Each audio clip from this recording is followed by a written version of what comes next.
everyone bagged Sandra Gowdy just because she was like banned from her own mayoral office for being an anti-vaxxer. But when she was a fearsome representative down in Parliament for the good people of the Coromandel, she apparently set off the fire alarms and forced an evacuation of the parliamentary wing twice for smoking in her office. That is such mana vibes, eh?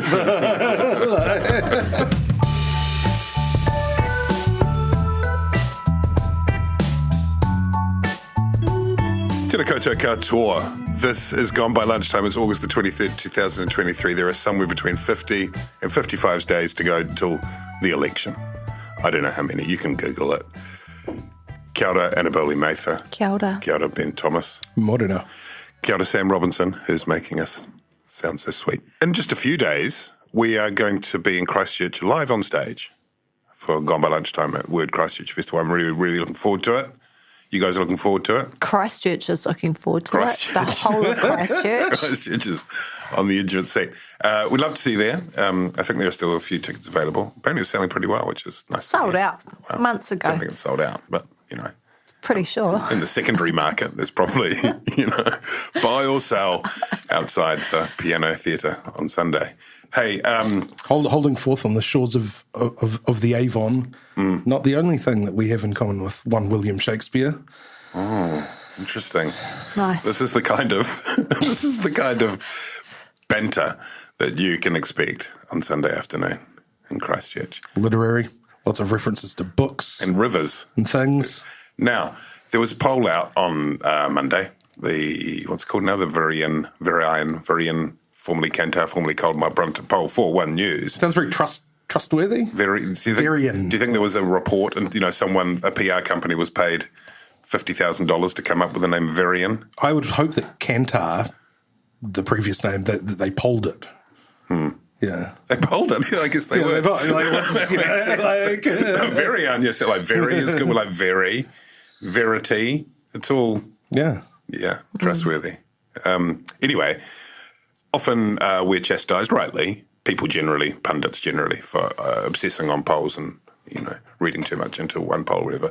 This one, there's a pattern. There's a pretty clear pattern, and it's this. Kantar poll, or this Varian poll, whatever it's called, in January after Hipkins came to the leadership. 38% March, 36% May, 35% July, 33% August, 29%. I mean, it's pretty compelling, isn't it? We've talked a bit over recent podcasts about whether or not there was a lag, whether or not it would break at some point, and here it is. Hipkins was interesting. I don't know if you saw him yesterday on Tuesday. He seemed almost galvanized by it. Like, it was that kind of, in a way, I think there's something, obviously it's terrible for Labour, but in a way it's like, well, there it is. There's no more pretending that we can just sort of cling on desperately to this raft. It's clear. It's laid out right in front of you. This is the reality. National government, comfortable lead. On those numbers, I think they would get 65 seats out of 120. Annabelle, for all that there was Hipkins did really well on Hosking yesterday, for example. I thought Hosking was going to eat him up, but he did very well. He did really well in the House. There's no mistaking that this sends a message that what they've been doing so far isn't working. Do they need a reset? What do they need to do? Can you even have a reset at this stage of the election campaign? I'm not sure, but I think they're in an incredibly difficult position because they've kind of boxed themselves into a corner on the policy front because of their tax policy, basically. Any kind of significant improvement to services or, the student loan policy of 2001, was it? The student 2005. loan? 2005. They can't pull any of those sorts of levers. So I think really this campaign in terms of Labour's successes is all going to come down to one person, and that's Chris Hipkins, which sounds dire. But I think the advantage that he has is he's going up against someone who's never really been through the crucible of an election campaign before.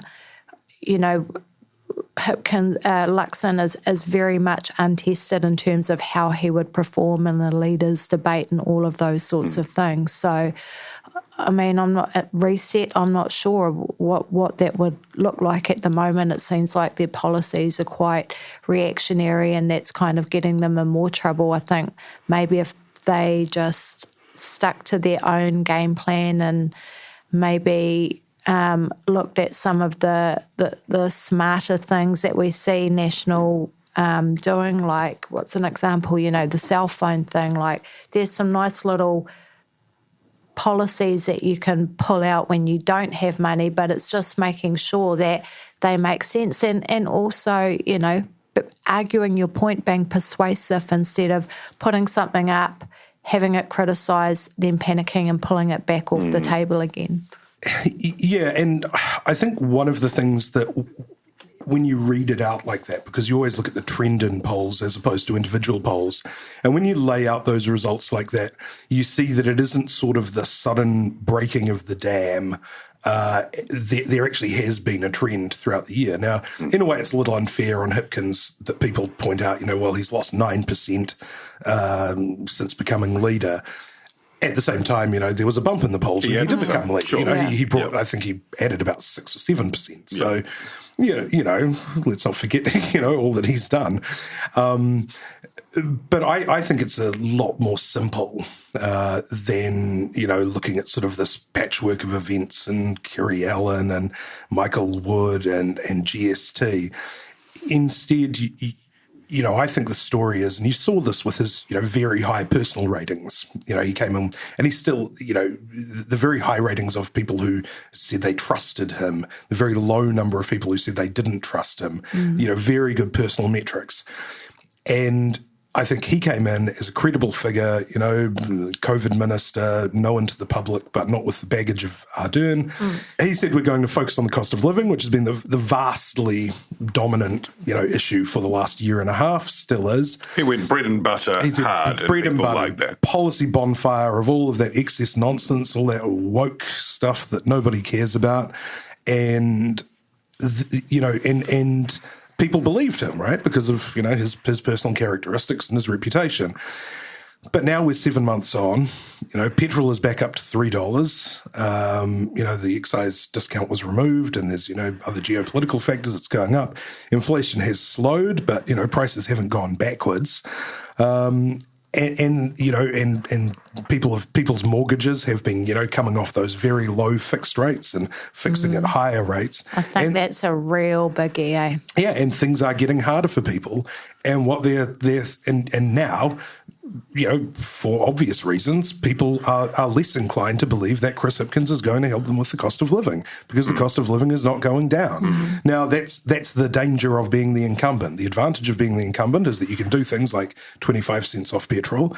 The bad thing is that, you are seen as, associated with these terrible external conditions that are making things hard for households. So I think it's a pretty predictable, kind of slide if you look at those external factors. In terms of a reset, I actually think there is a possibility of a reset. I don't. There won't be a change of leadership, obviously, even though we're about almost as many days out now. We're about exactly at the Jacinda Day. Oh, really? Yeah. So, never too late. But, I mean, there's no Jacinda Ardern's in the wings for Hipkins. He's the leader, but... There are people looking around, casting around for anyone available and landing on Kieran McNulty. Guts mania, the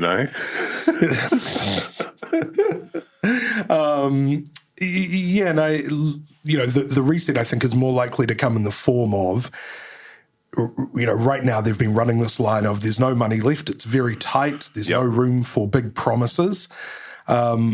Look, I think if things are getting really dire, we'll see a return to, 2011 Kiwi build, whatever, $2 billion for free dental care, whatever, just throw the whole kitchen sink at it. Everything is now exists in a sort of imagined future, right? So they can start making a whole lot of promises for the year 2030, where everybody will live forever and candy floss will grow on trees.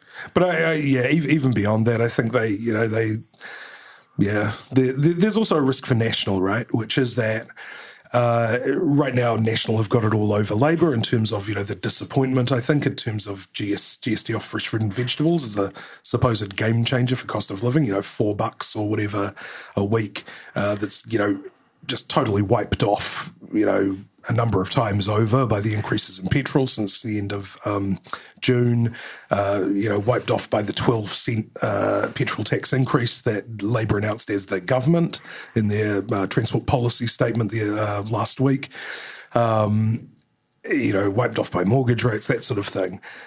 At the same time, there's this expectation that, National are the tax cut party. Well, National's policy as it sort of stands is not huge tax cuts, and at the lower end, they are actually pretty marginal for lower earners. So there is the possibility that the electorate, when attention is redrawn to National's tax cut policy when it's formally announced, that they find it a bit underwhelming and it becomes a bit of a bump in the road. The same Whereas way Labour seems to be, betting the house on that policy, the numbers, the costings being difficult to reconcile. These are crazy tax cuts, $8 billion or whatever, and at the same time you've got all these other policies that you can't pay for.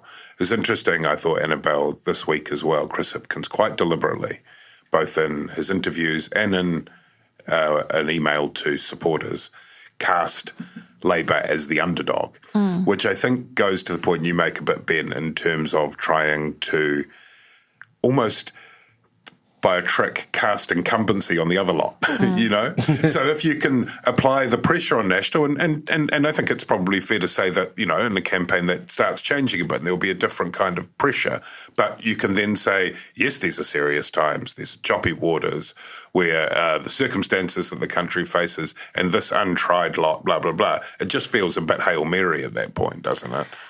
It's a funny one, because by and large, New Zealand loves an underdog, and we like to think of ourselves as an underdog, but I don't necessarily think that we like to see our political parties or governments as underdogs. So I think it's a somewhat risky strategy. It's also quite if you accept it as true. Otherwise, Labour would have been doing well during all the the years of the Davids and all of that sort of stuff. And if you accept it as true, that also what you're saying is you go from an historic, unprecedented single-party majority under MMP to being underdog in the course of 3 years. I mean, it's pretty startling. Yeah, I think that's a really good point. We do actually like competent politicians. Helen Clark was certainly not an underdog. She was the person with all the answers. John Key was the easygoing boss who, could really give you the score, if you kind of came to him for help. Ardern, the sort of all-knowing, all-loving Earth Mother kind of figure, I mean, it does mean that the camera focuses harder on the national idea of a government and waiting. When you're the underdog, that's and there's the government waiting. Everybody agrees. And one of the issues, Annabelle, that they increasingly will face is what is it going to look like as a coalition?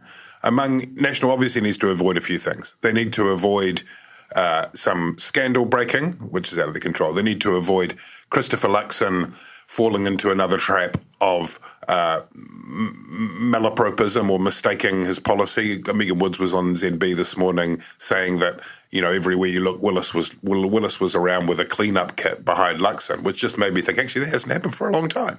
Luxon's getting better. I've seen him recently in person at media stand-ups and at a meeting in a hall, and he's much more match fit. He is getting better, but then there's also weird ones that he does too. Like, did you hear him on RNZ this morning with Ingrid Hipkins, who was asking him, was gender a factor in the list ranking? And he kept saying, a range of factors. But in a way that you could argue the other way, that's discipline. He just keeps going and bores people. I just don't understand why you wouldn't say, it is, among a range of other things. But yes, it is. It is an interesting one, because Michael, there seems to have been a sort of flurry of interest in Michael Woodhouse's interview with the Otago Times. Yes. Where he said, there was a balance, there was a contest between diversity and experience on the list. And in my case, experience lost out. Yes, and he never talked about gender, Woodhouse, but that was in the headline. No. Although, can I just say that Woodhouse said that he was wrong to have been portrayed as, quote, a toy-throwing misogynist, which was a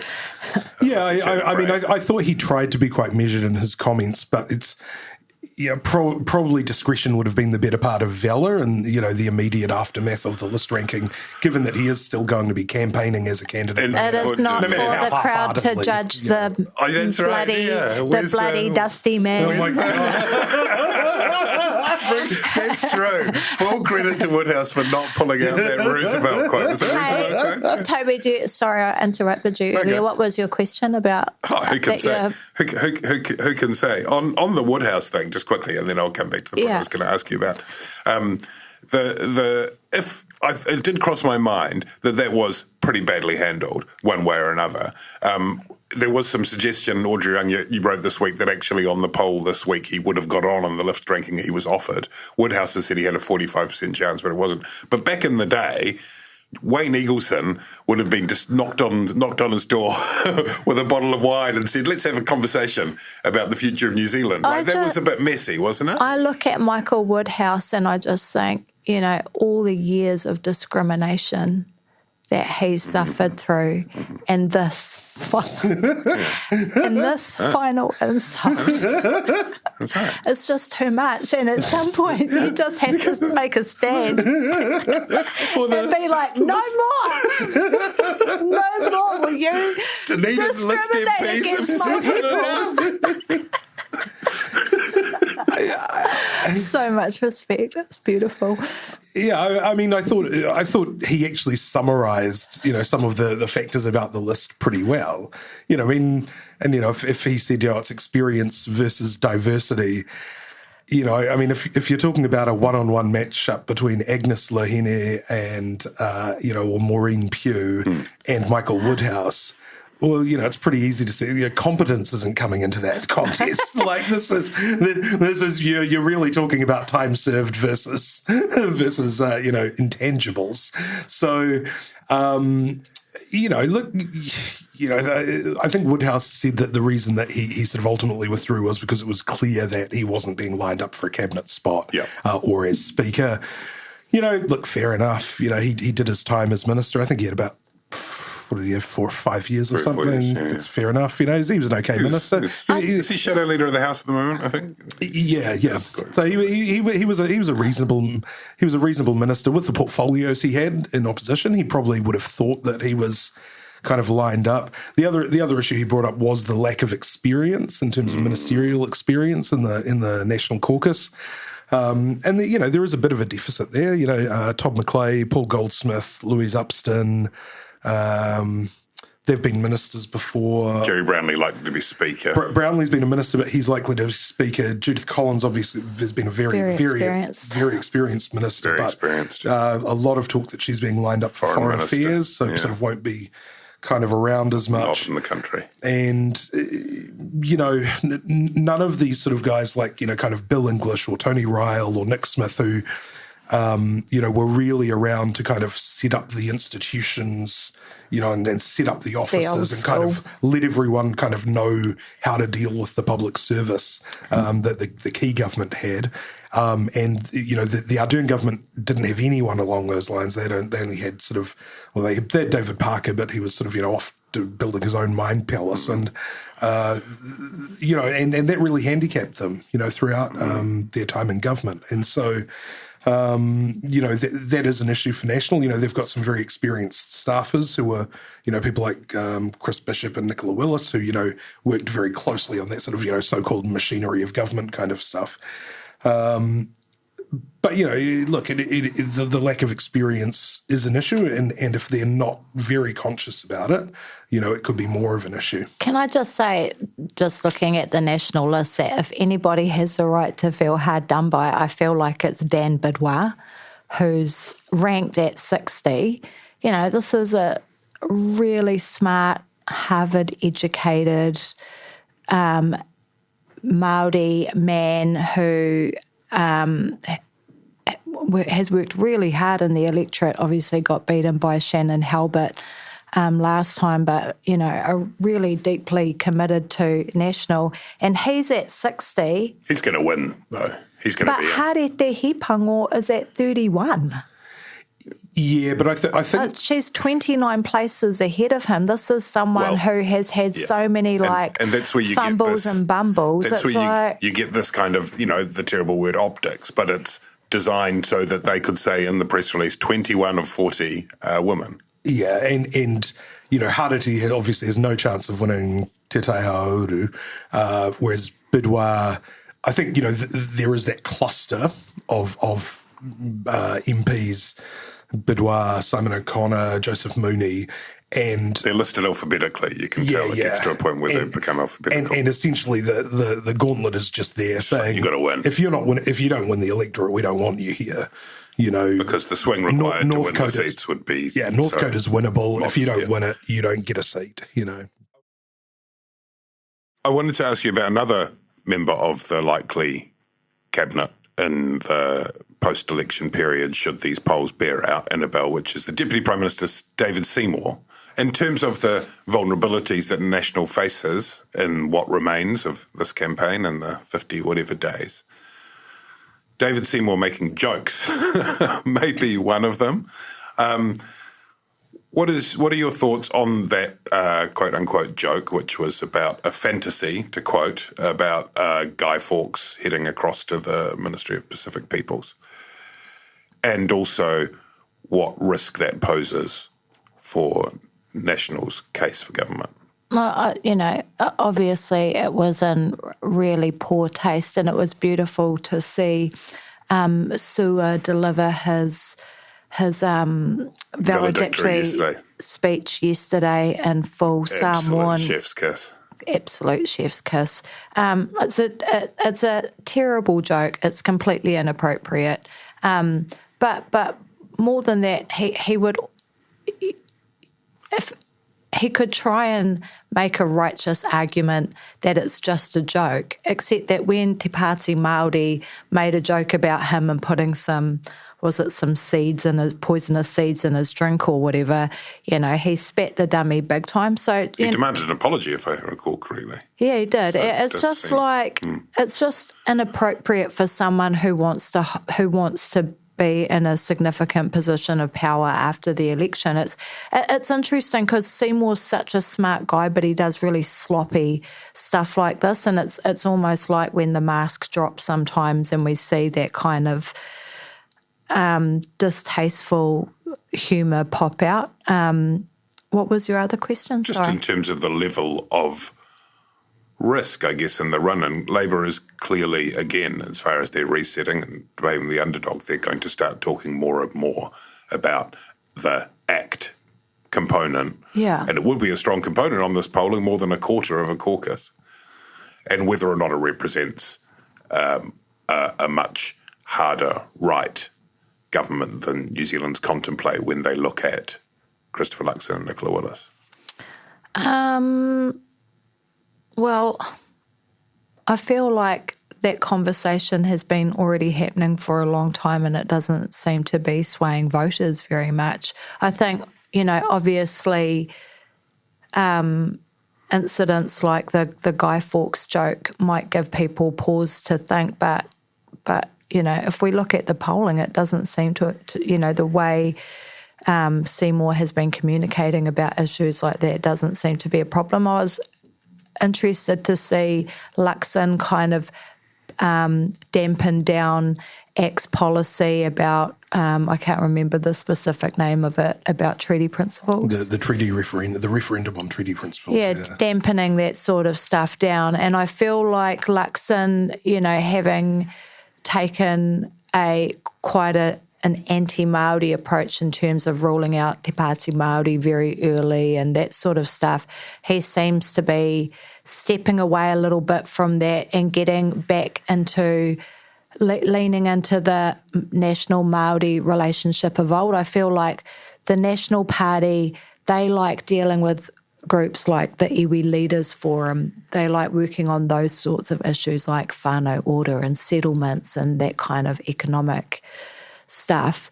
whereas Labour focuses more on, the Māori working class and the poor and that sort of thing. So, in Luxon's interview on RNZ today, I think it was, he referenced having just had a meeting with the iwi Leaders Forum. So I think that's going to be his way of countering some of the concerns around Seymour.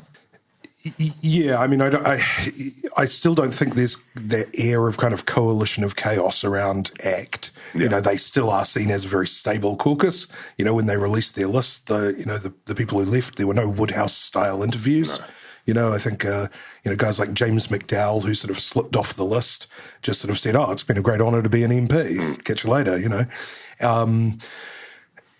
Where I think it will become, where it could become an issue is that ACT right now seem quite reactive about New Zealand First. David Seymour, for instance, has had some, said some pretty sort of conciliatory things about, say, trans issues, for instance, in the past, sort of saying, it's a storm in a teacup. I'm not being drawn on school curriculum stuff unless you can give me specific examples.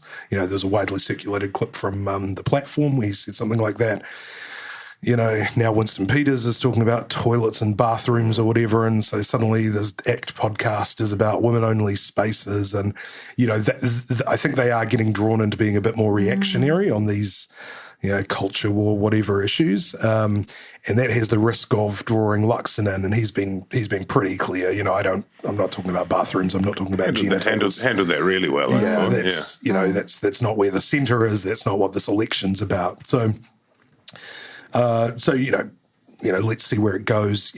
Seymour, in terms of the Guy Fawkes joke, that sort of Seymour's sense of humour, I think it would have been fine, 6 or 7 years ago. Ever since the EU, Brexit, the Trump, especially since the pandemic, you do have a lot more nutcases around, and I think politicians do have to be a bit more responsible. I don't think he meant it as anything except a joke. But they got a whole lot of death threats at the ministry the next day, apparently. Well, there was. I think it might have been the day before that there were some people walking in. It definitely illustrates the climate of the Commons. Yeah. And look, that is difficult. I wrote a column, in which I criticised the ministry's profligate spending on a going away party, $40,000, and it is difficult because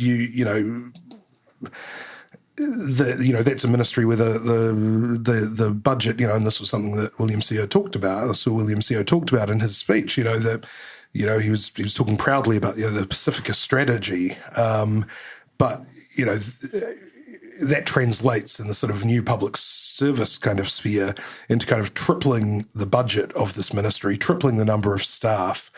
And, and then you start looking at what are the outputs apart from these strategy documents. And, and you see this sort of across the public sector. And, but of course, in making, I think, reasonably well-observed criticisms like that, you certainly don't want to turn it into vilifying individual people who are just hired for jobs, who just turn up to work in good faith to do whatever task they're given, right? And intelligent people should be intelligent enough to make criticisms on points of principle, such as that, while being highly alert to language that's right, and I think everyone has to be responsible about that kind of thing. And I think Seymour failed on that standard, unfortunately. There, it is interesting though seeing this sort of now that he's sort of fixed on the public service. I think 2 weeks ago they released a list of 3,000 jobs they would issue what they call stop work notices on the first day for. I saw the other day, I think they're up to 10,000 now. So you can just imagine these sort of leaders' debates where it's just sort of like an auctioneer. Hey, quickly before we go, we were going to talk about vaping and health and education and all that sort of stuff, but we can pick that up another time.